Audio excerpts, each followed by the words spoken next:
here over here, right? So we're focusing on clothing. Um, then there's another case of contamination when there's certain teeming small types of animals like a mouse, those type of like the Torah lists 8 of those animals. When those animals, if they're dead, and they come in contact with a person or clothing, they have the ability to contaminate the clothing, the person. So there's different areas of contamination. Now, when the Torah talks about contamination, um, a lot of times it's connected with this contamination on garments. The Torah talks about a beged, a garment.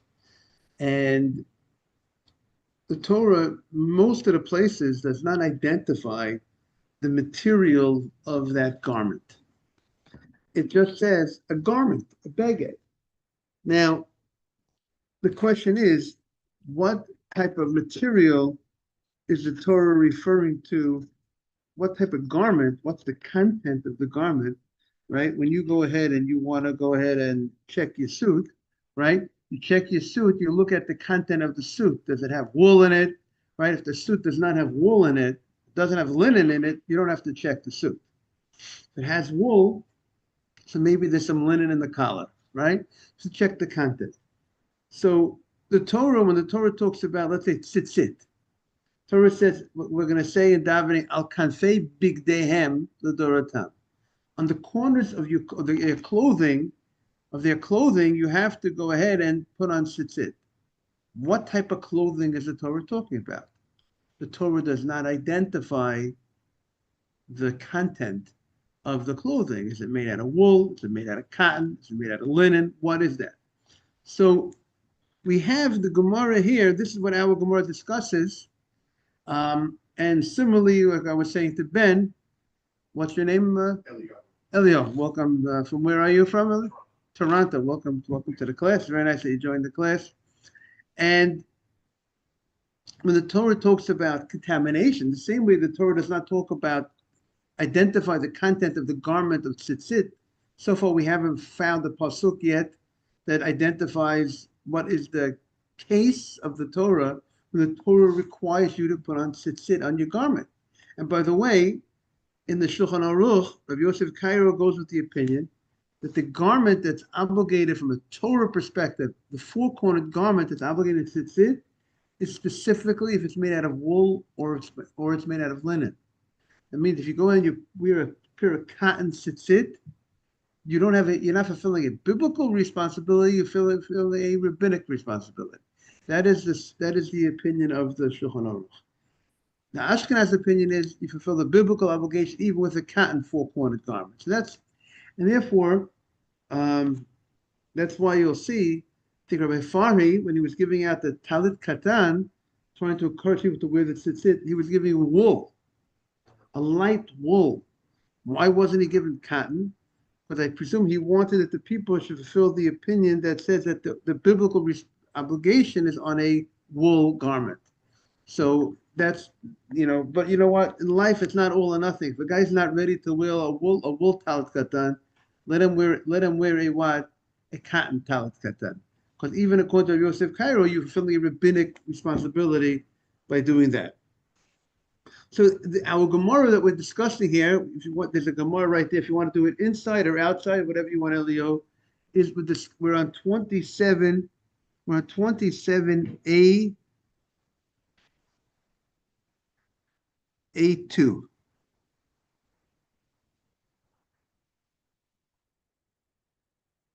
Now,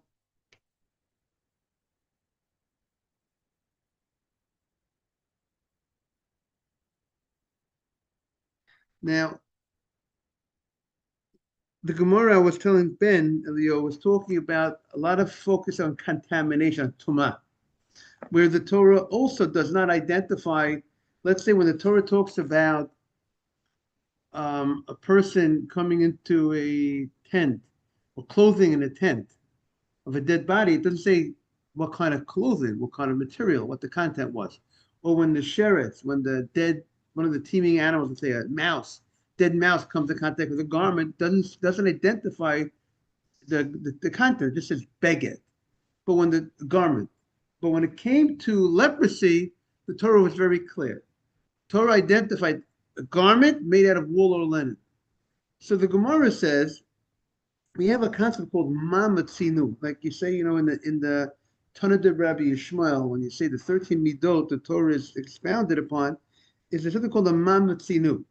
When the Torah writes in one place a law, we say that law applies other places, unless you have reason to distinguish why this law should apply here and not over here. So here, if the Torah wrote a translation, it identifies what beged means. A garment means wool or linen, because that's how the Torah explained it when it comes to leprosy, a discoloring in the garment. So to any time the Torah says the word beged, garment, it means wool or linen. That seemed to be the position of Rabbi Yishmael. According to one interpretation, that's what Rabbi Yishmael would hold, that other places of the Torah, when the Torah writes the word garment, beged, it means wool or linen. And if it's not wool or linen, there's no mitzvah of tzitzit. If it's not wool or linen, it's not subject to the contamination of the mouse. If it's not wool or linen, it won't be subject to the contamination of a dead body. That is one approach in Rabbi Yishmael. Now, we had another approach that says that wool or linen is unique, that even if it's a very small size, let's say a garment the size of 3 fingers by 3 fingers, let's say 3 fingers by 3 fingers, 3 fingers going this way and 3 fingers going the other way, width and length, that would be subject to contamination of leprosy. Morning, Ralph. Even if it's 3 fingers by 3 fingers. But other types of areas, but other types of garments, in leprosy, it's only wool or linen.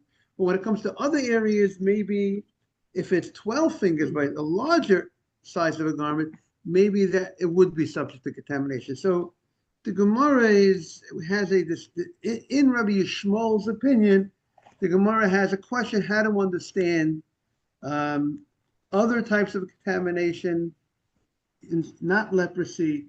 Would a larger size be subject to contamination or not?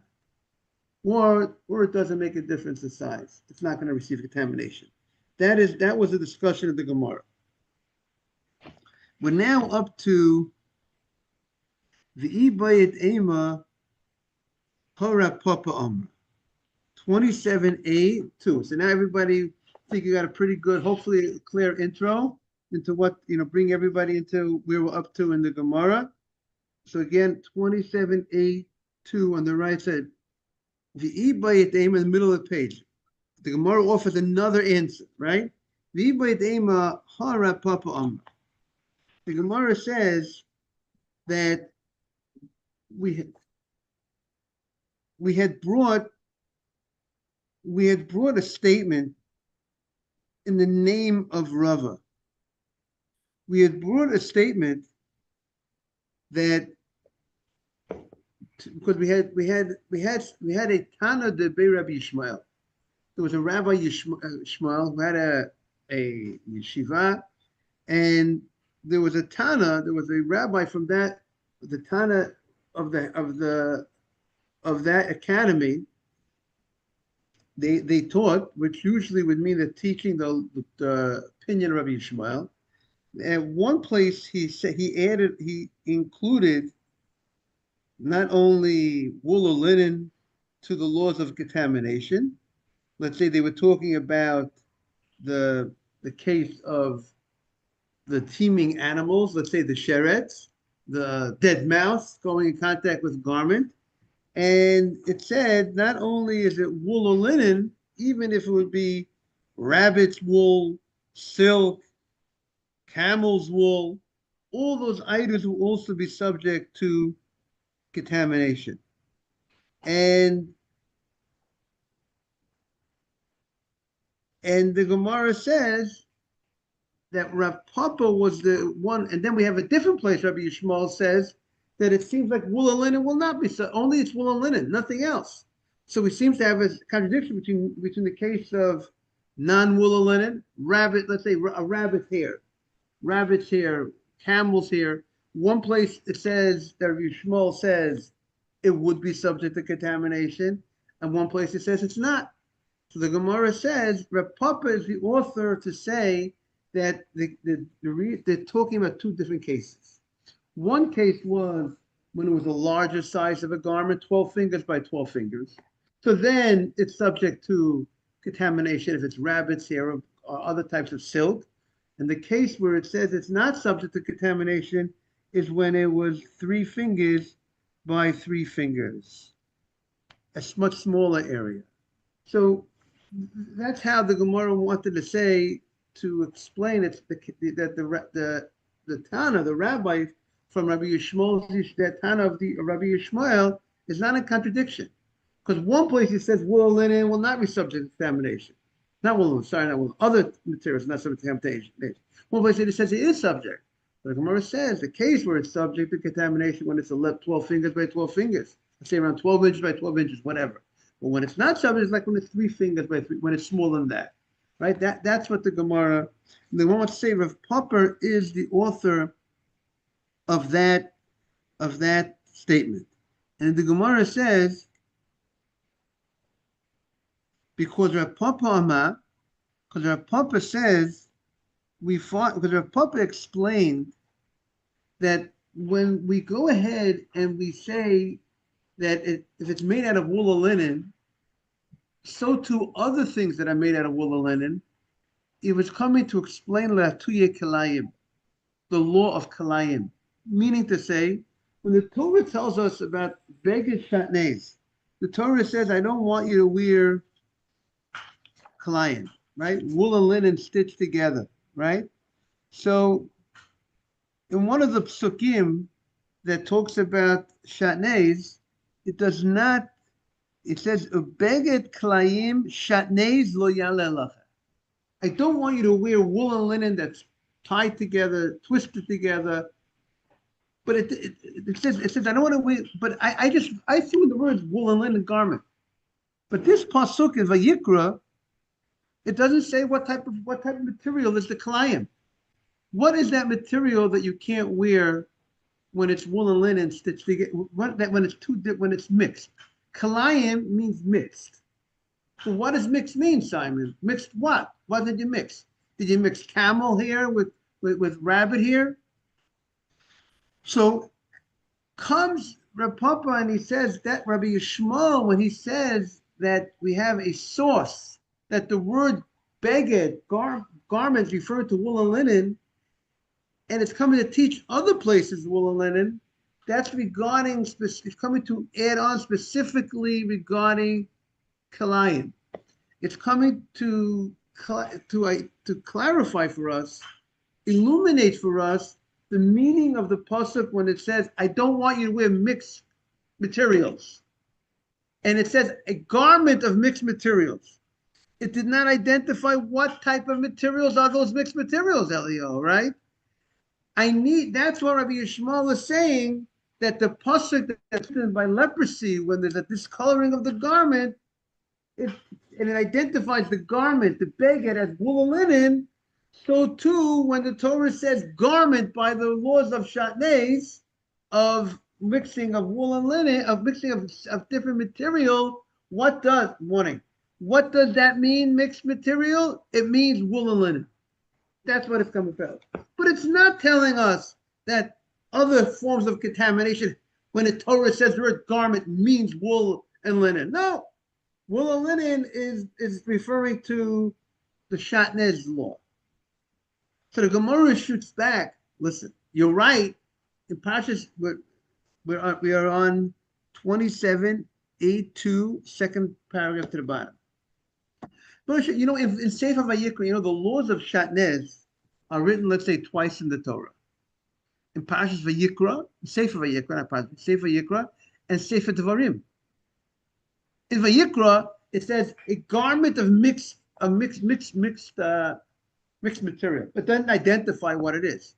And you're telling me we need this pasuk to identify for us what it is. I have a pasuk, an open pasuk verse in Sefer Dvarim, which already that did identifying for us.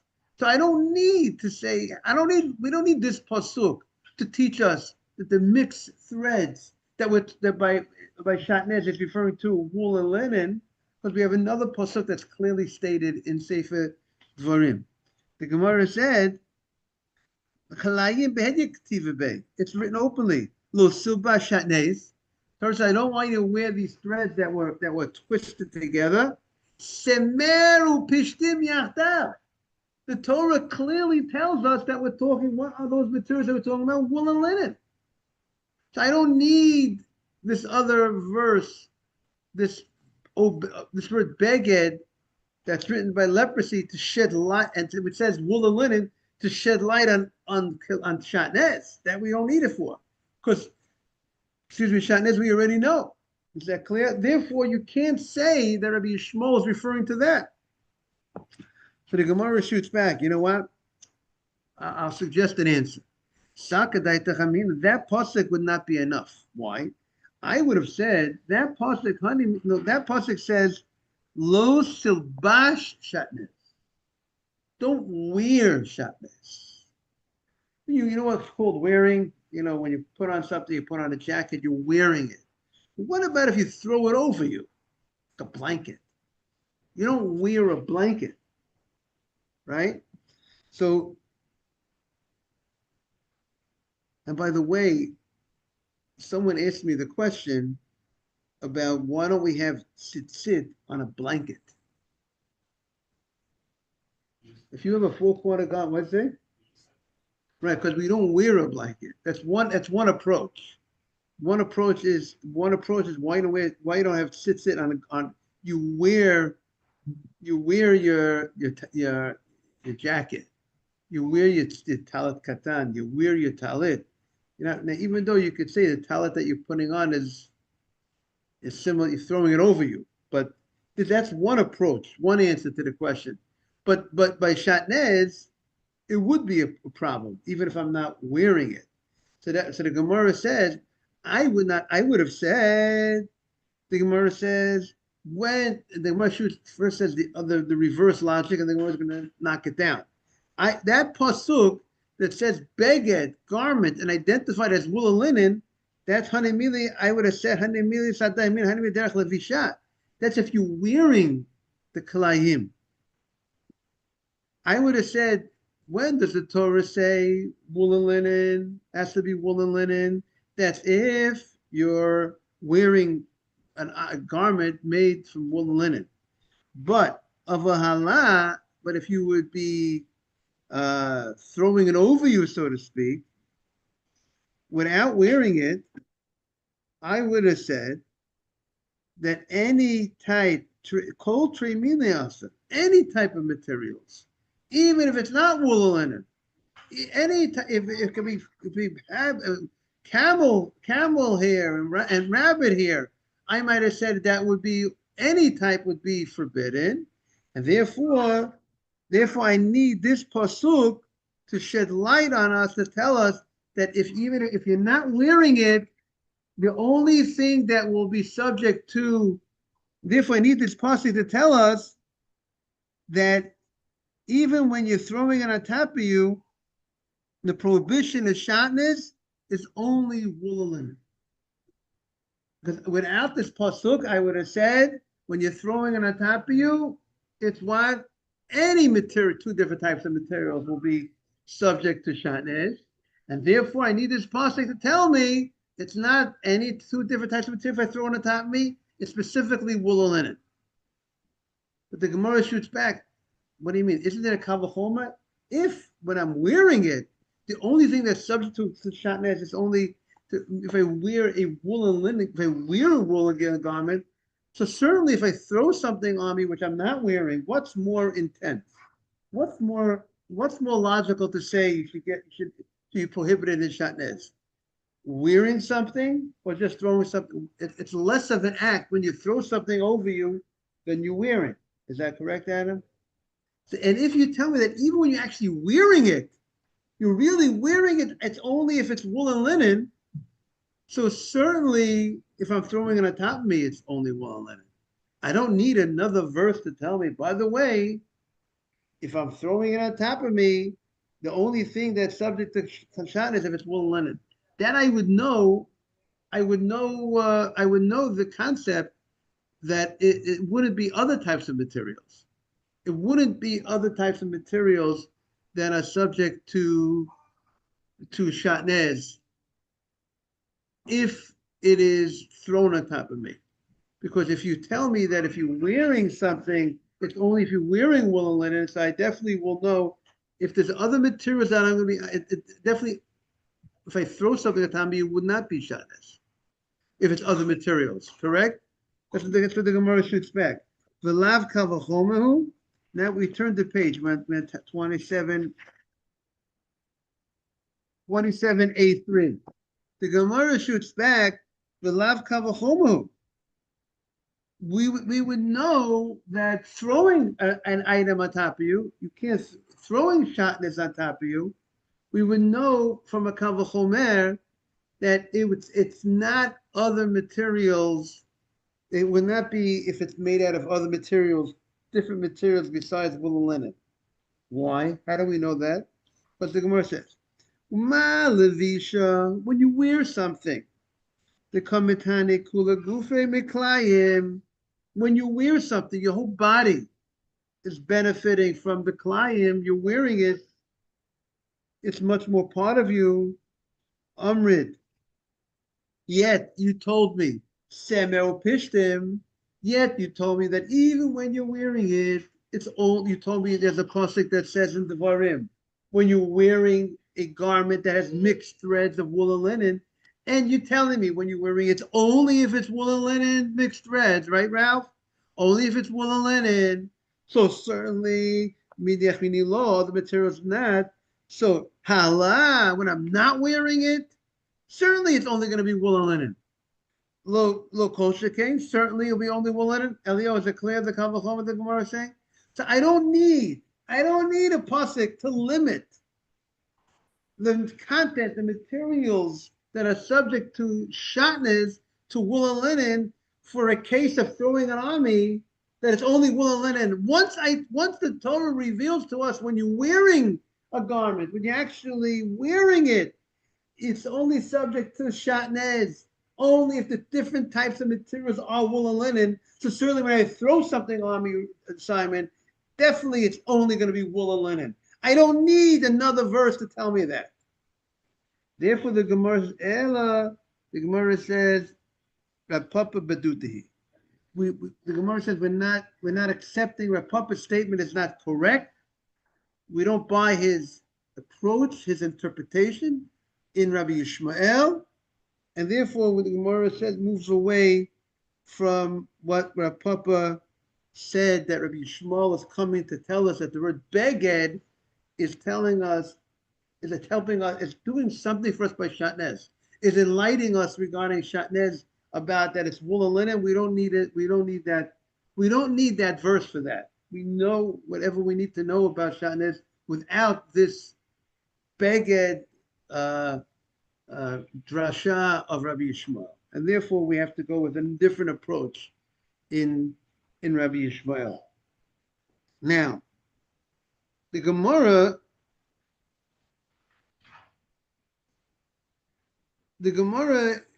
now brings a different approach. Rav Nachman bar Yitzchak Amar. Rav Nachman bar Yitzchak, now he's going to give his approach to what Rabbi Yishmael was saying. When Rabbi Yishmael said, Tana Rabbi Yishmael says, just like leprosy, the garment that becomes discolored, the Torah identified as a garment that was made out of wool or linen, so too, Avkol, so too, there's where the Torah says the word garment by some other place in the Torah, it means wool and linen. What was he referring to? What place was he referring to? That when it says beged, that the story of leprosy sheds light, when the Torah clarifies that the garment means wool and linen, so too somewhere else garment means wool and linen. Afkol, now we're turning the page. La suye tzitzit. How do you like that, Ben? Back to tzitzit. It's coming to include tzitzit. It's coming to shed light on tzitzit. Now, in what fashion? If you look at the top Rashi, top left corner, La suye tzitzit, the lo mechavei b'tzitzit ela b'bigdei tzemel pishtim. See that, Leo? That you're only obligated in tzitzit, putting on tzitzit, which four-cornered garment you're obligated to on a Torah level? Only if the garment is made out of the materials made out of wool, or if the material is made out of linen. That is the garment. By the way, you have to just be careful, because if a garment is made out of linen, and if you put woolen tzitzit, so even though the Gemara says that the mitzvah tzitzit can override the law of shatnez, but that would only apply by daytime. By nighttime, it won't override it. So therefore, we're not going to have a linen garment, right, Adam? We don't have a linen garment with wool tzitzit.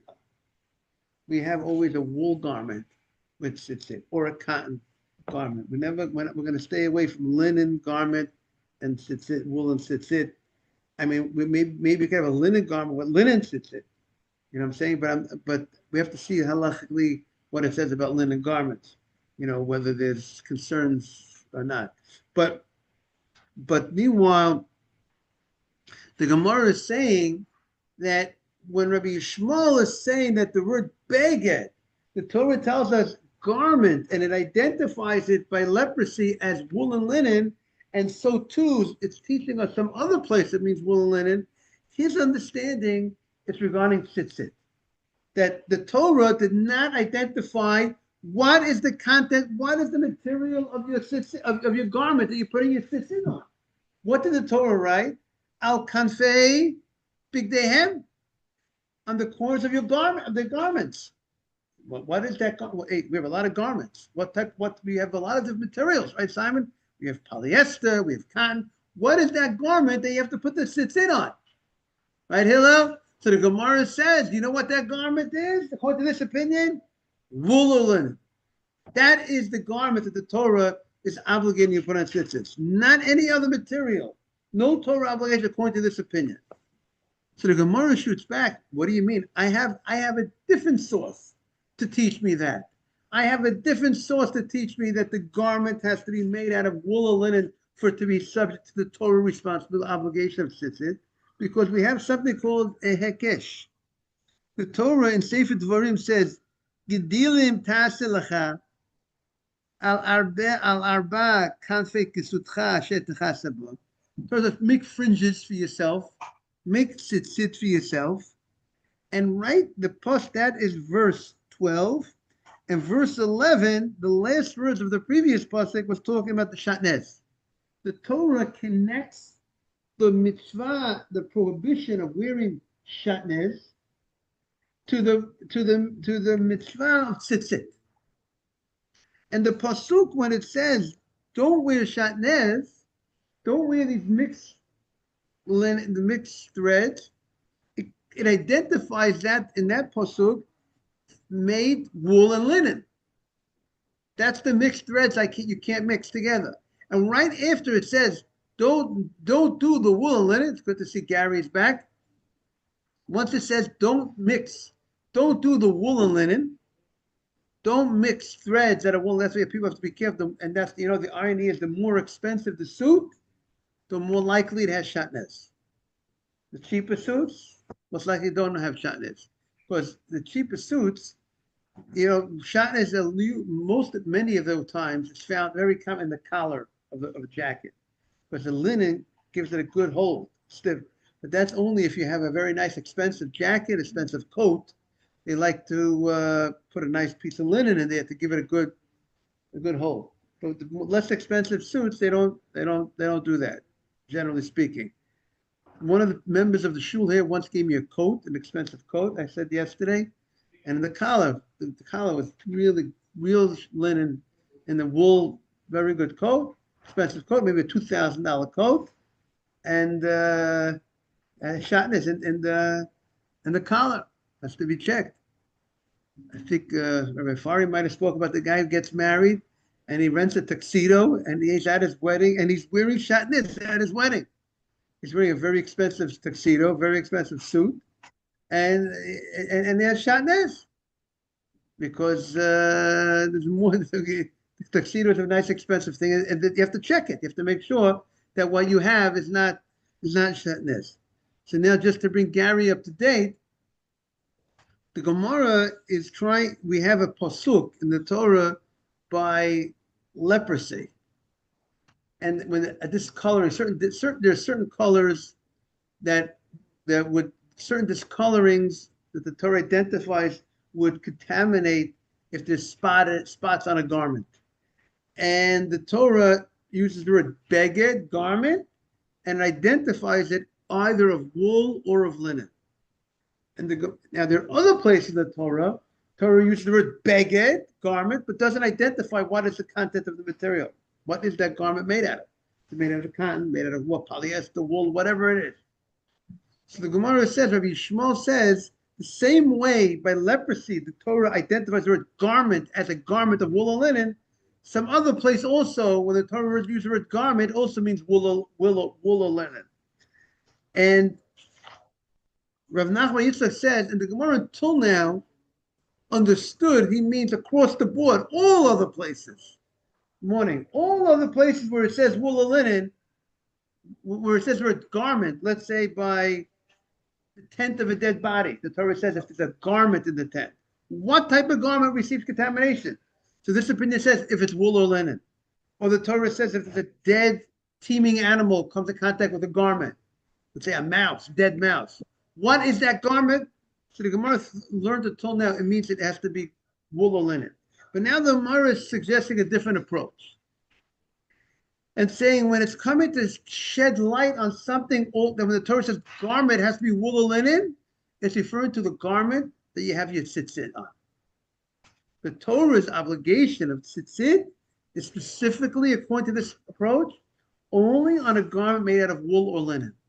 If it's not wool or linen, you do not have a Torah obligation of what? Tzitzit. If it's a four-cornered garment, you have a rabbinic obligation of tzitzit. And by the way, Gary, that is the opinion of Yosef Karo, the Sephardi opinion, that to fulfill the Torah mitzvah of tzitzit, the garment has to be made out of wool or linen. So that is why Rabbi Fari, I said, gave out the light wool tzitzit, not light cotton tzitzit, talit katan, because of that reason. On a cotton, now I will say there are people that are not ready. If a person's not ready to put on a light wool talit katan, let him do at least cotton. At least he'll get a rabbinic mitzvah according to Rabbi Yosef Karo. And according, say it again. Either wool or linen, but I think we might stay away from linen. Linen, we get into definitions like we said. But if you have a linen garment, if you have wool tzitzit, then you get into shatnez issues. Even though technically the mitzvah of tzitzit could override the prohibition of shatnez, but at nighttime they will not override it at night. So we stay away. And I think we should stay away from wearing a four-cornered linen garment. But that's why it's not made out of linen. The four-cornered garments that we have, that we put on tzitzit, that we're involved with. You can wear the linen. If the linen garment is not four-cornered, there's no problem. So then I have to look into, again, if you have a linen garment with four corners, then I would say if you put in a linen tzitzit, then you would be good. But again, I have to see if we're concerned that maybe you might put them, if we might not be excited about it. You know what I'm saying? And a four-cornered linen garment. I have to look into that. But regarding, the Gemara wants to say it's shedding light on tzitzit, that the word garment, when it says, Gary said this morning, al kanfei bigdehem. What is that beged? Right, Gary? You said there were the corners of their garment. What is the material of that garment, Simon? What is that? So this opinion says we're learning from leprosy, that leprosy, the Torah says the word garment and identifies the content of wool or linen. So too, when it says garment by tzitzit, it means wool and linen, wool or linen. So the Gemara shoots back. I already know that because the Torah connects the mitzvah, the prohibition of shatnez, of mixing wool and linen together, to the mitzvah of tzitzit. And by connecting it, it's like it's like the next word. It's the next words right after that. The Gemara is saying that should have shedded the light. That should have showed us that the same way shatnez. What is the case of shatnez? Wool and linen. The Torah says don't wear mixed threads of wool and linen, and then it says put on tzitzit. So we should be able to compare, just as the prohibition of shatnez is wool and linen. So for that pasuk we see, that the mitzvah of tzitzit is also wool and linen by the fact that when the Torah connects things together, it's not random. Everything that's connected now, everything that the Torah connects is for a purpose. So sometimes it depends what the purpose is. And here the Gemara's understanding the hekesh, the connection by putting these things together, is to teach us a law regarding the next item. It's to teach us a law regarding tzitzit.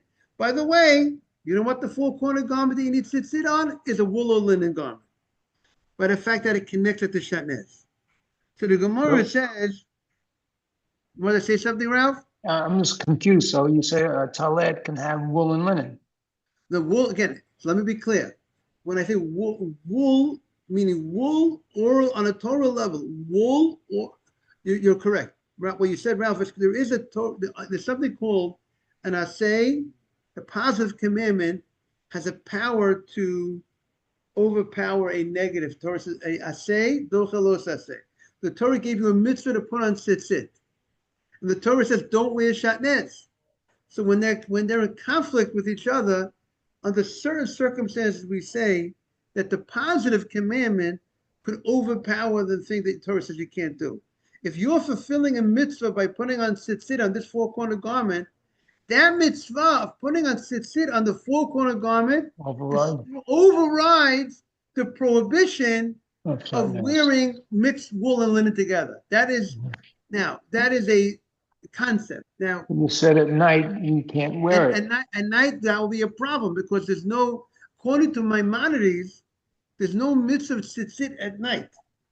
So therefore, you're not fulfilling a mitzvah at night, and therefore you'll be just violating the prohibition of wearing wool and linen together because you're not doing a mitzvah. And there's the opinion of the Rosh. You know what the Rosh says? I would say make a little joke. Don't rush to take off your tzitzit at night. That's what the Rosh would say. Why? Because he holds that a garment that you wear by day, there is a responsibility of wearing tzitzit on that garment as night as well. If you're wearing a day garment at night, therefore I don't take off my tzitzit when it becomes nighttime.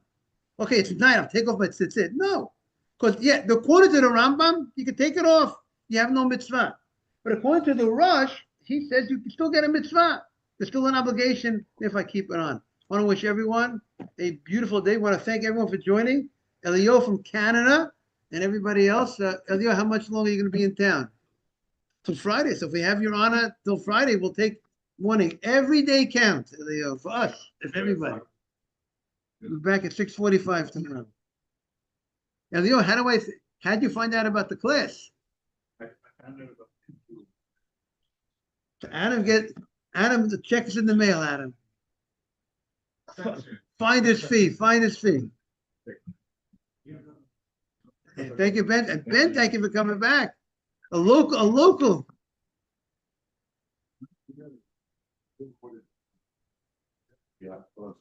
So the Torah does not obligate you, but the Shulchan Aruch says it's very good to do, to put on. Says it's a good thing to do, to put on tzitzit, even though you're not obligated. And it seems from the Gemara that Hashem will be, if Hashem is, that there might be a criticism on the person that you had an easy way to do you have a way to do something very easily to bring yourself into a mitzvah. So where is the person showing his appreciation of mitzvot when you have an easy way to do something? So if Hashem is upset at the people for doing certain things wrong, he might say, you know what, I'm gonna punish for that as well. Why don't people show an appreciation? You have an easy thing to do, to go buy a four-corner garment, put on tzitzit, and then people are just not showing their love for mitzvot.